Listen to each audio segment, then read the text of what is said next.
Welcome to the Genius Factory. Enjoy the video. Start by restarting your PC and router for at least 30 seconds each. Check that your machine meets minimum requirements of 8 GB RAM and 50 GB free disk. Confirm DirectX 11 or DirectX 12 is installed and updated through Windows Update. Open the EA app or Steam and run it as administrator. Add firewall exceptions for the EA app, Steam, and Apex to allow network traffic. Disable VPNs and proxy servers temporarily while testing connectivity to the game servers. Open the EA app or Steam and verify the Apex game files to repair corruption. If verification reports missing files, allow download and complete the repair process.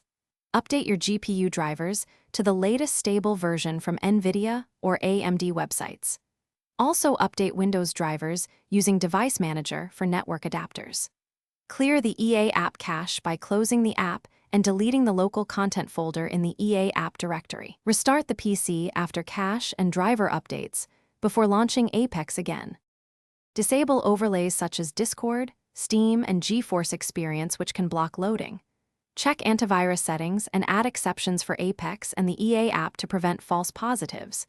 If the issue persists, uninstall Apex and reinstall it to a different drive with at least 50 GB free. After reinstalling, run the game once as administrator. Collect a DXDiag report, and the EA app logs if problems continue. Submit those logs to EA support and request targeted assistance for specific error codes. Thanks for watching. If you found this helpful, don't forget to like and subscribe.